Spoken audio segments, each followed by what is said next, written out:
அனைத்து ஜோதிட நண்பர்களுக்கு அன்பான வணக்கம்.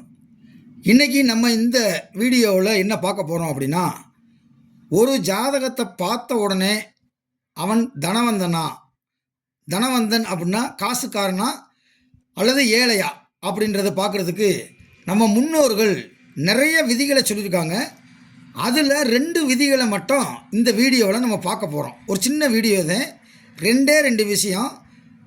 ஒரு ஜாதகத்தை பார்த்த 3 நிமிஷத்துக்குள்ளே அவன் ஒரு கோடீஸ்வரனா, காசுக்காரனா, இல்லை மீடியமான பொருளாதாரம் உடையவனா அப்படின்றத பார்க்குறதுக்கு நம்ம பார்ப்போம். இப்போ பாருங்கள், 5 நிமிடத்தில் கண்டறிவது எப்படி ஓகேவா? பாருங்கள், லக்கணத்திற்கு எழுதிக்கிங்க. லக்கணத்திற்கு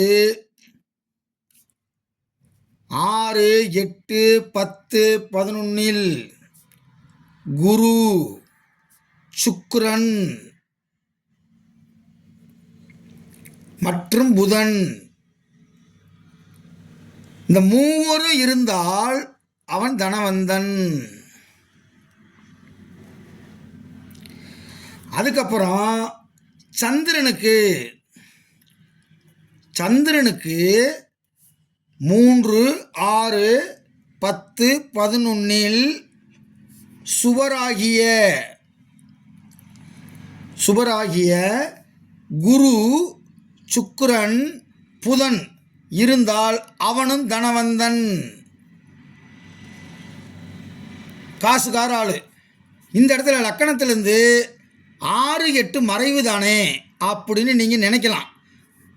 இங்கே குரு, சுக்கிரன், புதன் இருந்தால் அவர்கள் தனவந்தன், காசு கொடுக்கும், அது மறைவாக எடுத்துக்கொள்ளக்கூடாது என்பது மூலநூலில் உள்ள ஒரு ரகசிய குறிப்பு.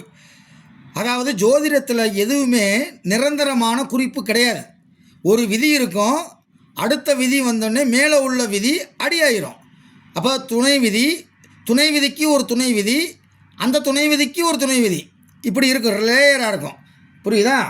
இப்போ சார் எனக்கு 2 பேருமே இல்லை சார், 2 பேர் மட்டும்தான் இருக்காங்க, 2 பேர் மட்டும் இருப்பது மத்தியம தனவந்தன். அதாவது மீடியமான காசு அவற்றை சேரும் அப்படின்னு அர்த்தம். சுக்கிரன், குரு, புதன் இந்த 3 பேருமே இருந்தால் பெரிய கோடீஸ்வரன். இல்லை எனக்கு 2 தான் இருக்குது அப்படின்னா மத்தியம தனவந்தன். இல்லை சார் எனக்கு 1 பேர் மட்டும்தே இருக்காங்க அப்படின்னா அற்ப தனவந்தன். அப்போ இதை நீங்கள் பார்க்குறதுக்கு எவ்வளோ நேரம் ஆகும்? 3 நிமிஷம் ஆகும். ரைட். அதுக்கடுத்து இங்கே வந்துருங்க. அதாவது ஒரு சஷ்டாங்க அஷ்டவர்க்கம் அப்படின்னு சொல்லி ஒரு விஷயம் இருக்குது. அதில் பரல்கள், இந்த பரல்களுக்கு உண்மையான பேர், பழைய காலத்து பேர் பிந்துக்கள். அது காலப்போக்கில் மருவி விந்துக்கள்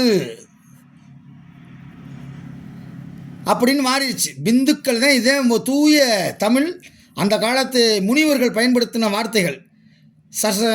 இந்த பிந்துக்கள் அப்புறம் விந்துக்களாகி விந்துக்கள் இப்போ பரல்கள் அப்படின்னு மாறிடுச்சு. இந்த பரல்கள்ன்றது நீ போகிற காலத்தில் என்ன ஆக போகுதுன்றது தெரியலை. அப்போ ஒரு விஷயத்தை நீங்கள் தெரிஞ்சுக்கிறேன்னா, இந்த பரல்களில் சஷ்டாங்க, அந்த சர்வாஷ்டாங்க பரல்கள் அப்படின்னு சொல்லி சூரியன் எடுத்த பரல்கள், சந்திரன் எடுத்த பரல்கள், புதன் எடுத்த பரல்கள், இப்படின்னு 9 கிரகங்களும் மொத்தமாக எடுத்திருக்கோம். கடைசியாக போட்டிருப்பாங்க அவங்க ஜாதகத்தில், கட்டத்தில் கடைசியாக போட்டிருப்பாங்க. அங்கே 12ஆம் இடத்தை விட 11ஆம்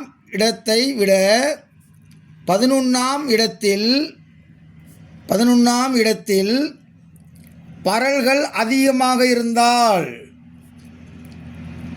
அவன் கோடீஸ்வரன். புரியுதா? அடுத்து 11ஆம் இடத்தை விட 12ஆம் இடத்துல அதிக பரல்கள் இருந்தால்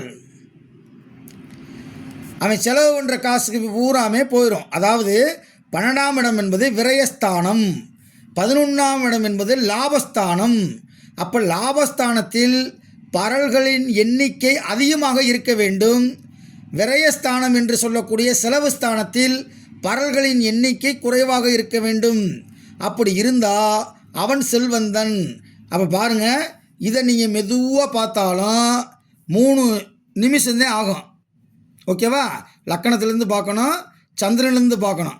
அதுக்கப்புறம் நீங்கள் கடைசியாக இருக்கக்கூடிய மொத்த பரல்கள்னு போட்டிருப்பாங்க.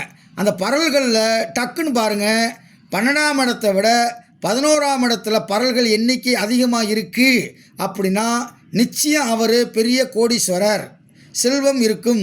12ஆம் இடத்துல பரல்கள் அதிகம், 11இல் குறைவு அப்படின்னா இவர் எவ்வளோ சம்பாதிச்சாலும் செலவாகி போய் அவர் கடன்காரனாக இருப்பார். ஓகேவா? ஒருத்தன் கோடீஸ்வரனா இல்லை மீடியமான பொருளாதார உடையவரா அல்லது அதிகமான பொருளாதார உடையவரா அப்படின்றத பார்க்குறதுக்கு நம்ம முன்னோர்கள் இந்த மாதிரி விஷயங்களை சொல்லியிருக்காங்க. இதை நீங்கள் மைண்டில் வச்சு பாருங்கள். உங்களுடைய நோட்டில் 2ஆம் இடம் 11ஆம் இடம் அதில் ஏதாவது ஒரு குறிப்பில் இதை எழுதி வச்சுக்கோங்க. இது கரெக்டாக இருக்குது. இது மூல நூலில் சொன்ன முக்கிய குறிப்பு விதிகள். நன்றி, வணக்கம்.